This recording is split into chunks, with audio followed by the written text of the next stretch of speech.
Om Devi Prapanarti Hare Prasida Prasida Matar Jagato Kilasya Prasida Vishweshwari Pahi Vishwam Tvam Ishwari Devi Chara Charasya. O Devi, who remove the sufferings of those who take refuge in you, be gracious. Be gracious, Mother of the entire world. Be gracious, Ruler of all. Protect the universe, O Devi, who are the ruler of the moving and the unmoving. Good morning. Well, the holy season that I like to call the Hindu High Holy Days is quickly approaching. This is the period of Navaratri, which will be observed in October, followed by and culminating in the Durga Puja here in Santa Barbara. So we're looking ahead today with the topic Shakti, myth and meaning. Let's begin with the word Shakti. In a very, very general sense, spelled with a small s, Shakti means power, energy, or force. Now, if we take this idea and look at it from a philosophical perspective, we get the idea that Shakti is the energy of consciousness. And what is consciousness? Consciousness is the ultimate reality and the source of all existence. So here we have the idea of Shakti as the divine power of creativity and self-expression. But the idea of Shakti carries more than the idea of ability. It also carries the idea of possibility, because the divine imagination is vast, unbounded, endlessly creative. Now let's capitalize this word Shakti, and suddenly we no longer have the common noun, but we have a proper name. And Shakti with a capital S is the divine creative power personified. She takes many forms and reveals herself to us as Durga, as Kali, as Lakshmi, as Saraswati, and as countless other divine figures. Sri Ramakrishna said that Brahman is truly Shakti, and Shakti is truly Brahman. They are two aspects of the same reality. As Brahman, it rests in its own being, and as Shakti, it actively projects, sustains, and withdraws the cosmos. The supreme reality is both consciousness and creativity, and they are inseparable because they are one. Knowledge of the supreme unity comes not from any sort of intellectual endeavor on our part. We cannot think our way to enlightenment. But it comes rather from direct spiritual experience, and that lies beyond the mind and the intellect. It is inexpressible in words. It takes us beyond the limitations and restrictions of duality, and it confers upon us enlightenment and liberation. Now that we have a vague idea of what Shakti is all about, what about this word myth? I'll give you the definition from Webster's New World Dictionary. I quote, "A traditional story of unknown authorship, ostensibly with a historical basis, but serving usually to explain some phenomenon of nature, the origin of man, or the customs, institutions, religious rites, etc. of a people. Myths usually involve the exploits of gods and heroes." So that is the primary definition of the word myth, and that is the one that will concern us here today. Now, the following myth is going to exemplify that definition, and I summarize this from a book called When They Severed Earth from Sky by Elizabeth and Paul Barber. Long, long ago, people here on earth would speak with the spirits of the earth and sky and sea and mountains. Once, when the chief of the world below came out of the mountain wherein he dwelt. He beheld the beautiful daughter of the tribal leader and fell in love with her. He asked her to return with him to within his mountain, but she refused. Some time later, he sent one of his warriors to plead with her, and again she refused, this time on the advice of the tribal council. Now angered, the chief of the world below swore revenge on the entire tribe, and in a thundering voice he vowed to destroy them with the curse of fire. Emerging from the opening at the top of his mountain, he stood there at the summit. Looking skyward, he saw the face of the chief of the world above, shining amid the stars. The mighty celestial chief descended to the top of another nearby mountain, and a fierce battle ensued, in which all the spirits of the earth and sky took part. The chief of the world below spewed fire from his mouth. The landscape shook and crumbled, while red-hot rocks flew through the air and ash rained down. An ocean of flames swept over the land, and the people of the tribe fled to refuge in the water of a lake.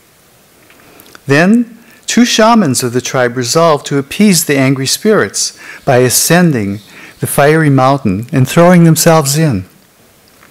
The chief of the world above saw their sacrifice and deemed it good. Then, when the chief of the world below withdrew to his dwelling, the mountain collapsed in on him. When the light of morning came, the mountain was gone. Rain began to fall, eventually filling the great hole where the mountain had once stood. Thus was ended the curse of fire. This is a story handed down by the Klamath tribe of Oregon, and it commemorates a volcanic eruption, one that destroyed a mighty mountain 14,000 feet high and resulted in the formation of Crater Lake. Today, geologists can pinpoint this event to 7,694 years ago. And all the while, throughout those thousands of years, the memory of this event has been preserved in the form of myth. Before writing about 5,200 years ago, myth was humanity's way of preserving and transmitting important information. And because of the limitations on human memory, the information had to be condensed down to its key points and then encoded in vivid stories that would be easy to remember and that people could hand down enthusiastically and reverently to be received again with enthusiasm and reverence. Joseph Campbell, the great mythologist, said that myth has 4 functions. He said, 1, to inspire a sense of awe. 2, to explain the origin and nature of the cosmos. 3, to support the social order. And 4, to awaken individuals to their own potential, especially in spiritual regards. The Klamath myth records an actual event, and it is preserved symbolically. But at the same time, this myth ventures out of the realm of fact and into the realm of meaning. That's the 3rd noun in our title, Shakti, myth, and meaning. A myth can have multiple interpretations, and it becomes a window through which we can view and understand our own experience of the world. Now, the Klamath myth, as I said, preserves the memory of a geological event, but also it adds an entirely new dimension to this. It adds a moral dimension. The troublemaker in the story is the chief of the world below. He does not get his way. He wants to have that beautiful maiden for himself, and he is frustrated. The higher principle of this myth is the chief of the world above, whose face was shining amid the stars. So we have a conflict between higher nature and lower nature. And this conflict is brought to an end by the self-sacrifice of the shamans of the tribe. This pleases the higher principle. It brings an end to the conflict, it restores peace and order, and it vanquishes the lower principle of selfishness and violence. So, Crater Lake may be a natural phenomenon to all of us, but for the Klamath people, it also embodies silently a moral lesson. And that lesson is, it's not good to blow your top. Also, it's a lesson in selflessness. Selflessness can put an end to conflict. Now, myth is universal. It's common throughout the world to all cultures. And about 1,500 years ago in India, the emergence of a text called the Devi Mahatmya marked a turning point in Indian religious history. The Devi Mahatmya is the primary scripture of the Shakti tradition. The Shaktas are those who worship the divine in the form of mother. The title, Devi Mahatmya, means the glory of the goddess, and it presents an all-encompassing vision in 700 verses, beautiful Sanskrit verse. These verses reveal the all-powerful and yet all-compassionate Devi, who is the source of this perplexing universe. She is also its protective and guiding presence and the bestower of supreme knowledge and liberation. The Devi Mahatmya brings together three far older myths, previously unrelated myths that had been handed down for thousands of years by word of mouth.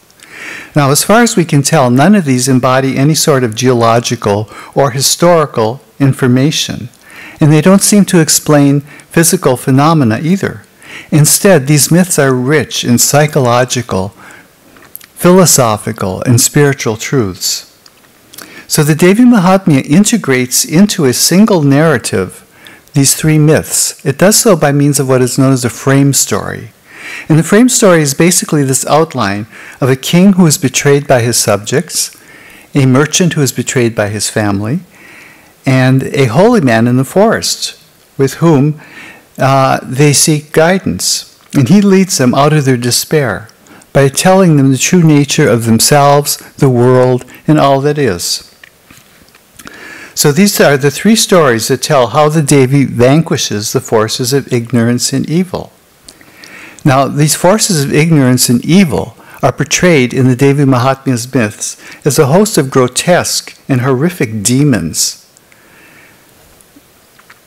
They all have different characteristics, they all mean different things, and as we explore this, we'll see what it's all about. In any case, these ancient myths show us the way beyond worldly suffering and lead us to the liberating knowledge of our own true being. Now, there are different points of view in these three myths. The first myth is the shortest one, and it tells about two oafish demons named Madhu and Kaitaba, and how the Divine Mother slays them. Basically, it is a story of the triumph of intelligence over stupidity. And it's quite an amusing story because these demons really bring about their own end, again, through their own stupidity. The second myth is the most famous of all. This is the one that is portrayed every year in sculptured images during the season of Durga Puja, when we find the statues of Durga slaying the buffalo demon Mahishasura. Mahishasura represents the tenacity of the human ego, but of course in the end it is Durga who wins. And in Mahisha's dying moment, this becomes for him a moment of recognition, of letting go of that small self and acknowledging his true being as one with the divine.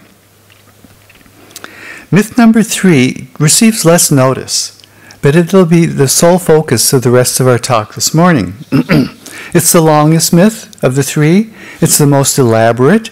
It has an exceedingly colorful cast of fantastic villains. And it has a narrative that is very exciting, and it drives onward and onward.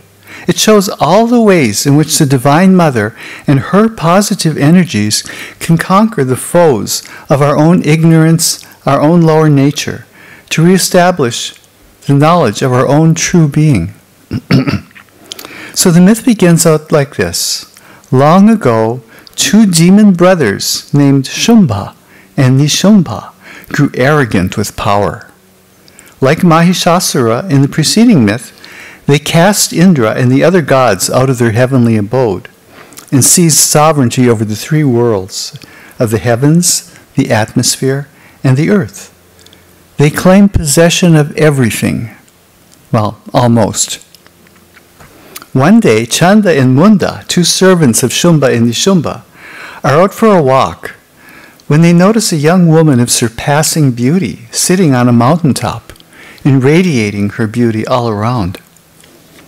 They hasten back to their master's glittering palace filled with its ill-gotten gain, and they tell Shumbha, "O great king, we have beheld an unknown woman dwelling in the Himalayas, a jewel among women, fairest of limb, casting her radiance in all directions.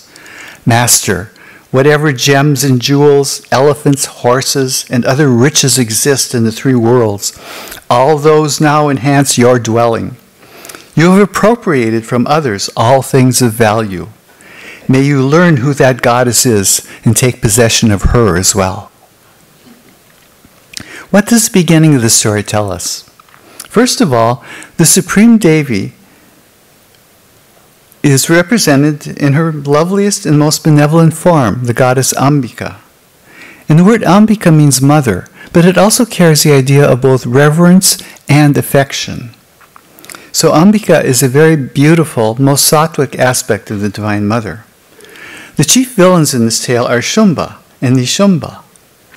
Shumba represents the human ego, that sense that I am a small individual being. Nishumba, called the brother who is dearer to him than life itself, represents the ego's sense of possessiveness.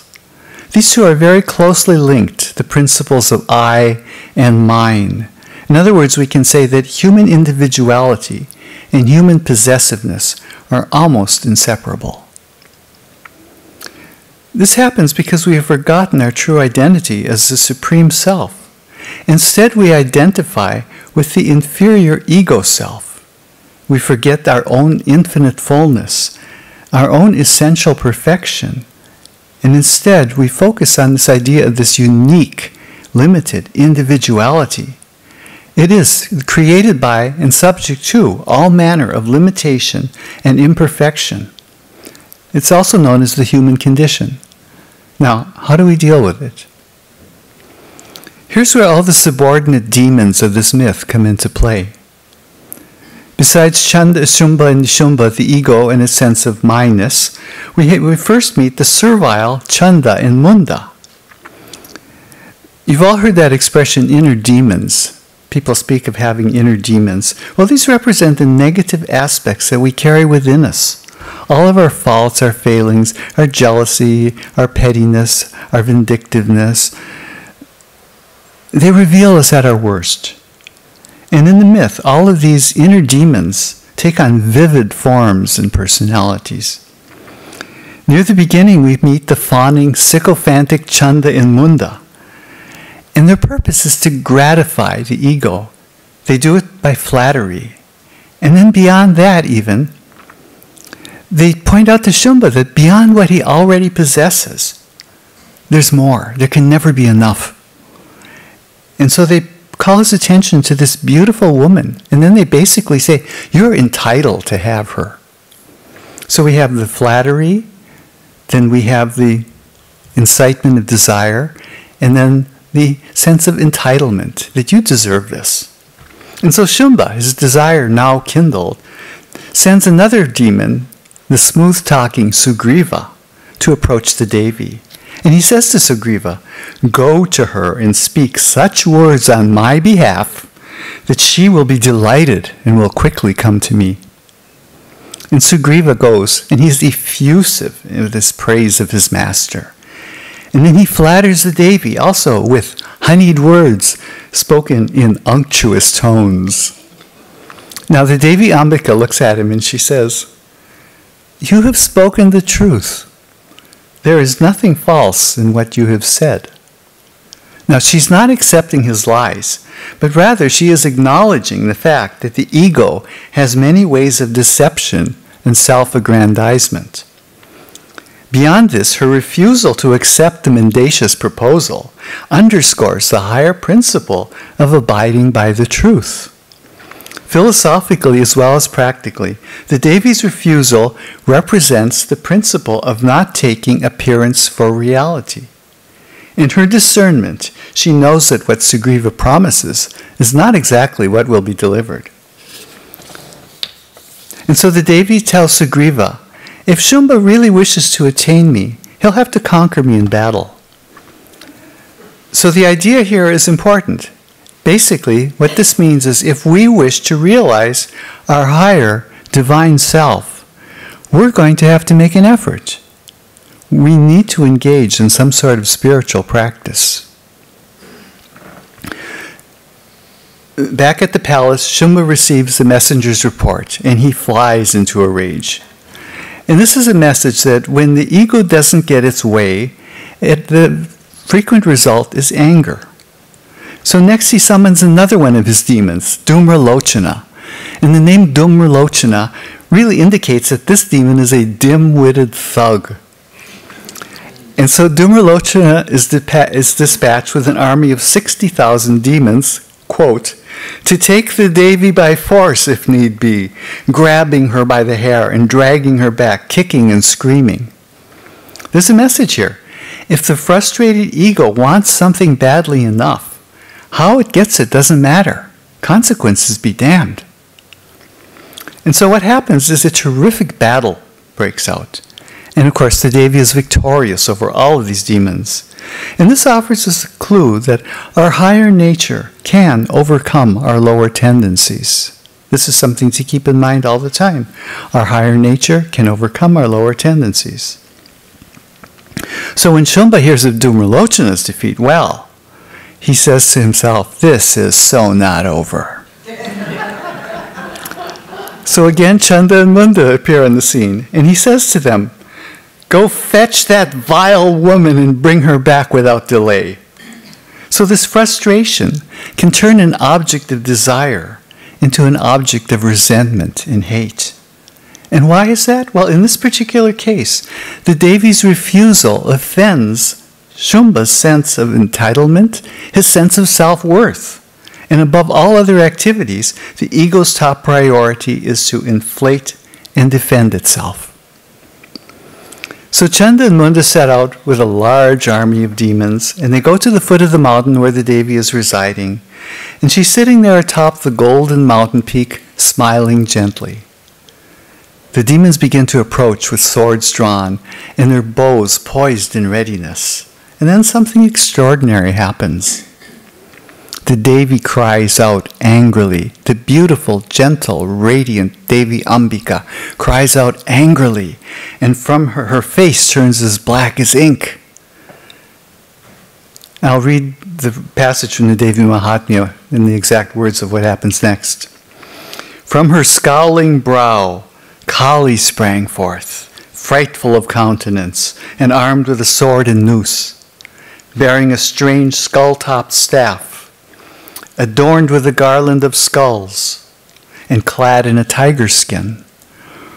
Her emaciated flesh appalling, her mouth gaping, her lolling tongue horrifying, her sunken eyes glowing red, she filled the four quarters of the sky with her roars.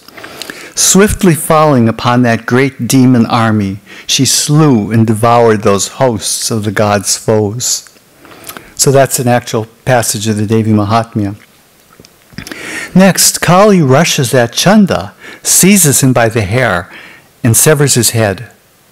And then Munda attacks her, and she pushes him to the ground, strikes him with her sword, and beheads him.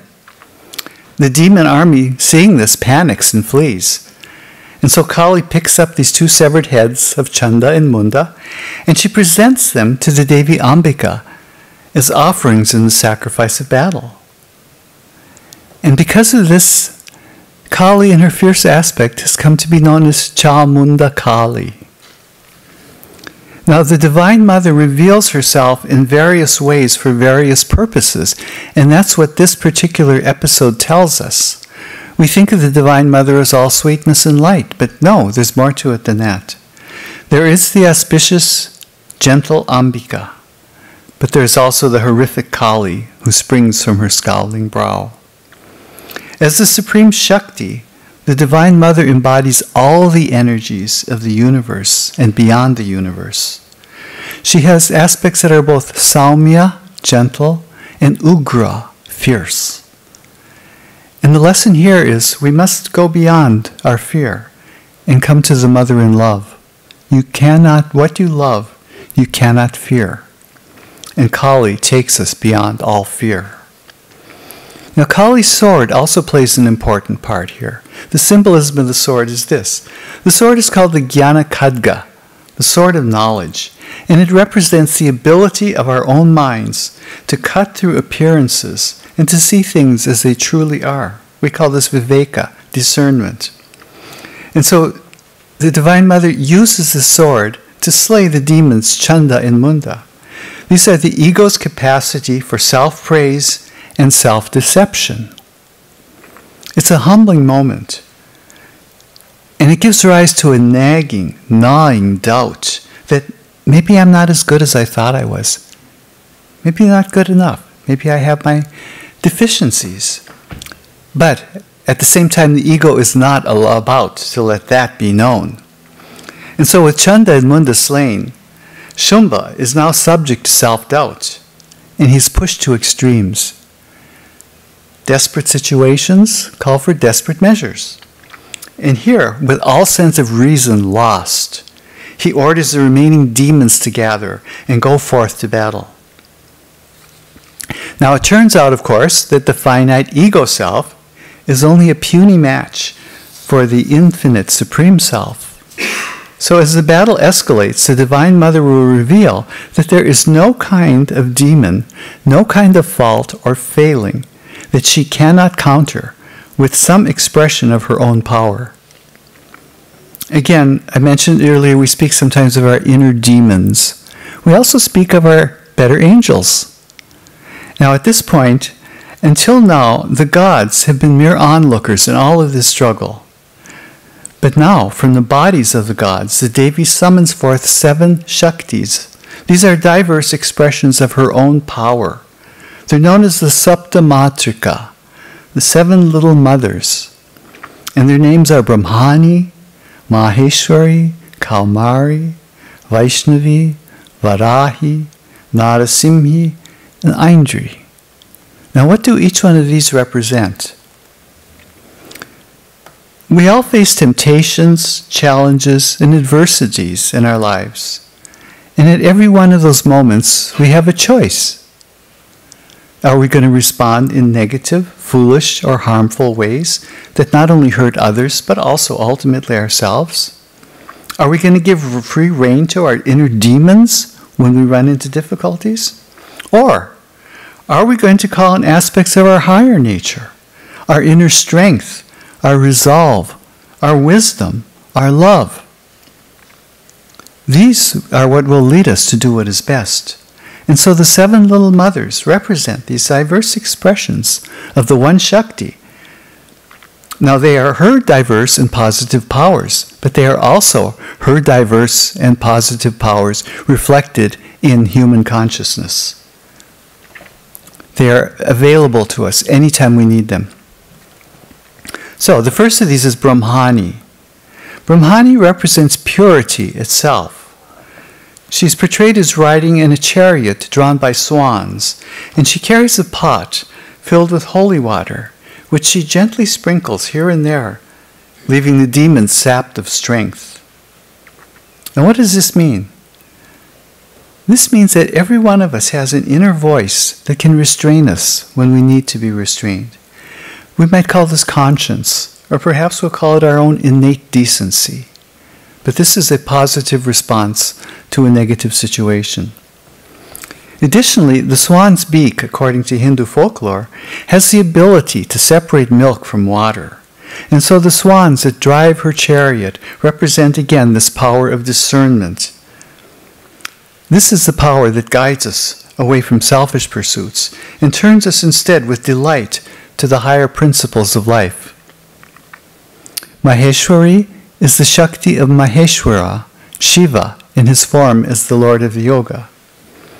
She rides on a white bull named Nandi, and Nandi represents Dharma. Dharma encompasses virtue, truth, righteousness, and a way of living in accord with the universal order. So Maheshwari, on the white bull, is about to take us on a journey inward, the journey of yoga, with Nandi as the mount. And this journey of yoga or of dharma becomes for us an entire way of life. We become established in what Nandi's 4 legs represent: truth, purity, compassion, generosity. So yoga, the management of the mind, is in fact a journey back to the heart of our awareness, to our true being. The next Shakti is Kumari. She is the Shakti of Shiva's son Kumara, who is the god of war. Now, war inevitably involves conflict. You can't separate the two. And so Kumari challenges us and guides us inwardly to subdue our lower urges and to let our nobler aspects shine through. She rides a peacock, which celebrates the divine glory of the manifest universe. Now, what does this mean? Some commentators take this as a warning not to allow the dazzling world appearance to lead us astray. But I prefer a more positive view of this. If we recognize that the beauty of the world has its source in divine creativity, then it can lead us to see divinity all around, and it can inspire us to seek our own higher nature within. Three of the Shaktis come from forms of Vishnu. The first is Vaishnavi, and she represents the powers of Vishnu's supreme form. In other words, this is our own consciousness holding potential for transcending the limitations of name and form, of being in harmony with the all-pervading oneness. Varahi is the incarnation in the form of a boar, and Varahi, the Shakti, represents the power to restrain unwanted thoughts and impulses from even arising. Narasimhi is the fierce man-lion form, or man-woman form in this case, and she represents the defensive power to ward off evil. Finally, we have Aindri. Aindri rides with regal bearing upon an elephant. She represents our inherent nobility within, and she is the Shakti of Indra, king of the gods, and she bears the same weapon that he does, the thunderbolt, which represents the power of spiritual illumination. Now, the seven little mothers reside within our own consciousness, and they are ever ready to come to our need when we call upon them. So on this battlefield of life, we find that they are now prepared to face the conflicts and struggles that plague our ego-driven human existence. We come now in the narrative to a pivotal moment. This is truly memorable. Rakta Bija, a demon among demons, endowed with unimaginable strength, strides forth. His name means he whose seed is blood. Wherever a drop of his blood falls to the ground, there a demon of equal might and measure rises up. Swinging his heavy club with irresistible verve, remember that phrase, swinging his heavy club with irresistible verve, he attacks the seven little mothers one by one. But they remain unharmed. Meanwhile, their counterattacks on him result in many wounds all over Raktabija's body, from which blood begins to drip, and from which myriad demons spring up to pervade the entire world. At this point, the onlooking gods are seized with terror, but the Devi Ambika merely laughs. She knows something we don't. And she summons Kali with these words, Chamunda, open wide your mouth, drink in the spattering blood, and consume the great demons born therefrom, roam the battlefield and devour this demon spawn. Next, the Devi Ambika herself impales Raktabija with her lance, and she slams him to the ground. He resists valiantly, he tries to get up, but from his battered body, crimson blood oozes out everywhere. Kali rushes to lap it up, and to grind between her gnashing teeth the great demon springing forth. In the end, Raktabija and demons born from him lay dead. Wow, what a grisly scene. What does it mean? Well, before I tell you that, I'll tell you a little incident about when I translated this passage. When I was doing the Devi Mahatmya, I would translate one chapter at a time, and I'd bring it up here to the convent for Vrajaprana and Anandaprana to read. And when Anandaprana read this chapter about Raktabija, she said, "Oh, David, that is," she said, "can't you tone it down just a bit?" But the point is, this is a very pivotal moment. It has a great amount of wisdom to teach us. And that's why it is so very, very vivid. First of all, this battlefield represents the human mind. Rakta Bija represents the nearly unstoppable power of thought. Remember again that swinging club, the irresistible verve. To control the mind is exceedingly difficult. Now, Patanjali said yoga is the cessation of the mind's activity, yogaschitta vritti nirodha. And this is the whole purpose of that spiritual practice, to still the mind. Because with stilling the mind, you can recognize your own true being. Now, what is this activity of the mind that has to be stilled? First of all, we have perception. This is our processing all of the information that flows in from the outer world through the five senses. Then we have the emotional reactions to our perceptions.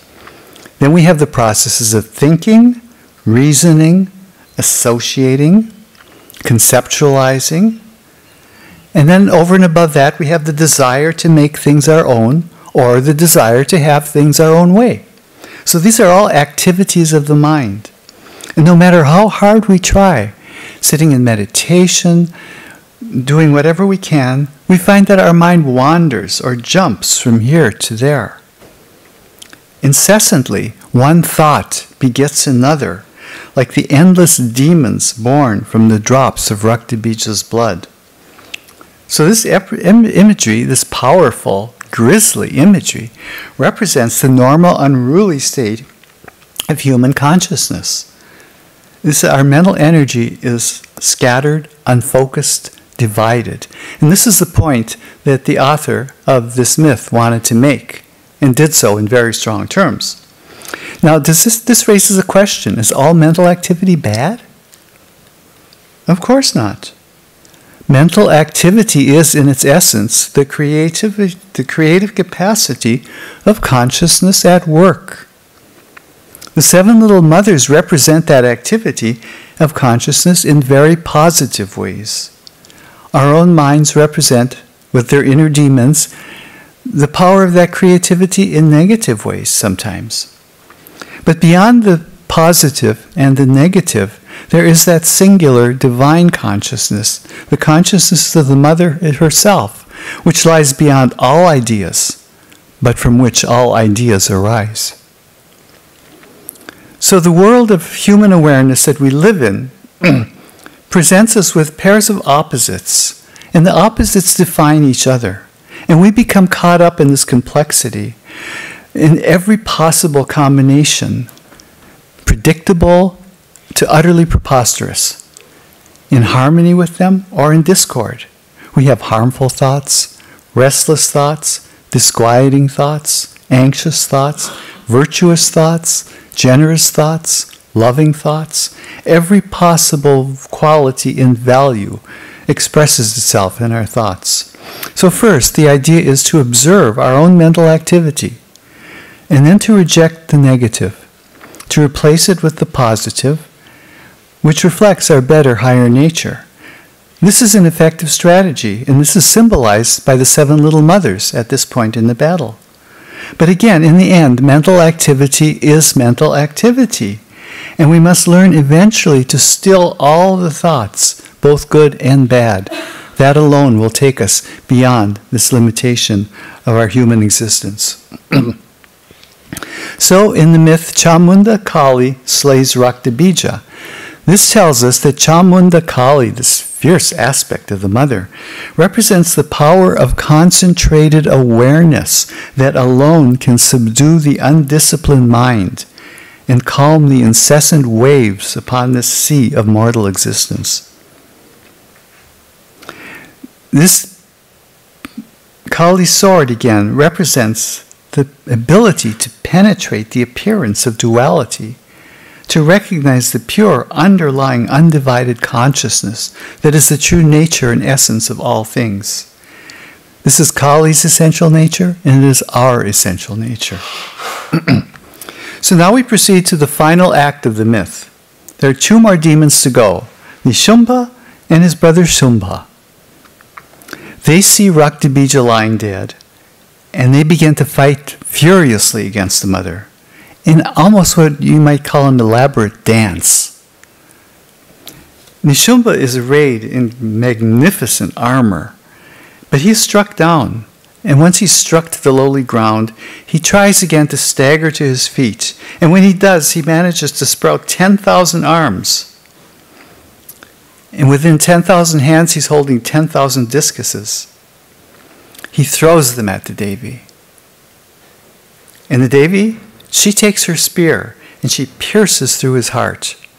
And from out of the gaping wound of the heart, an identical figure emerges and cries out, "Stop!"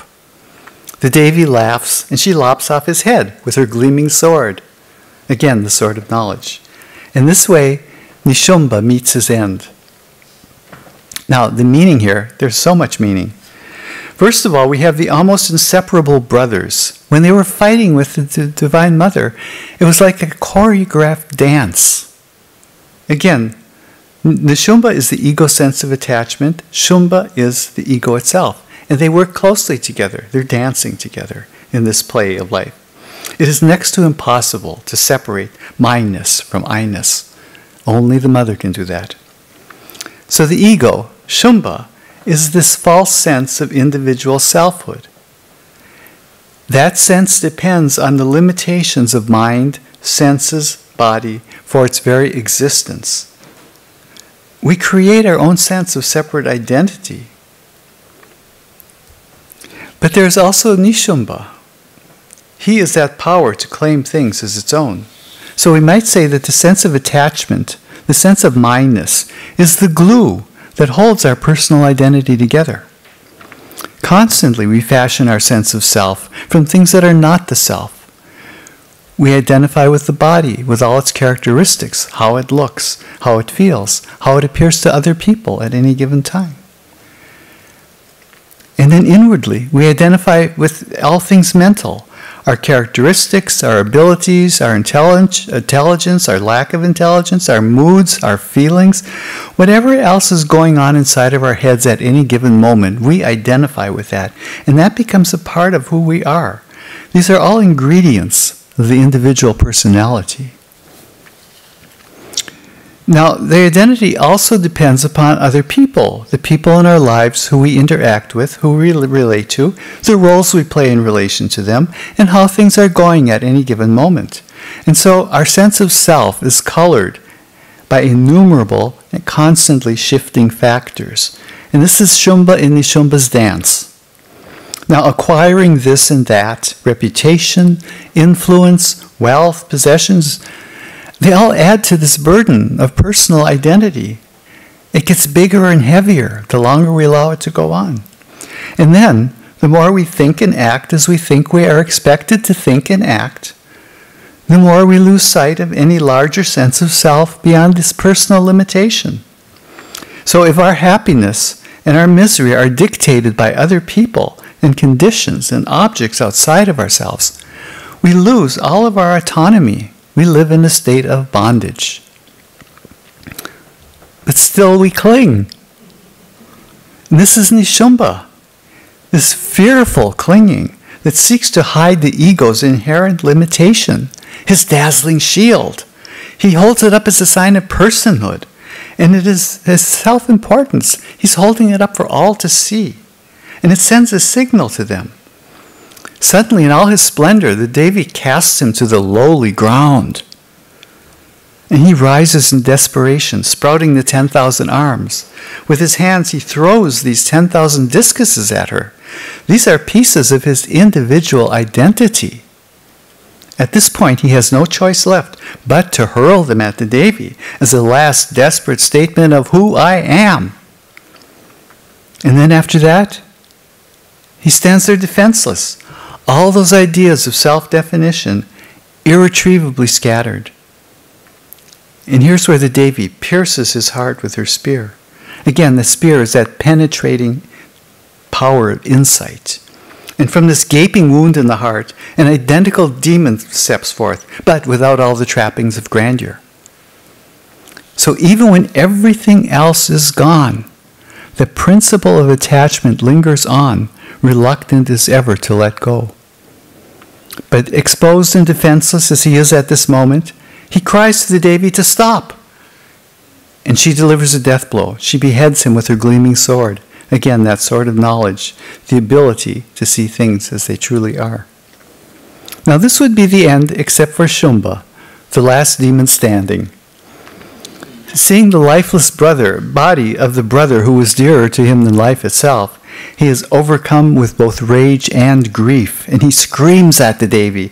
He says, "Do not show your pride to me, for though you are flushed with victory, you have fought depending on the strength of others."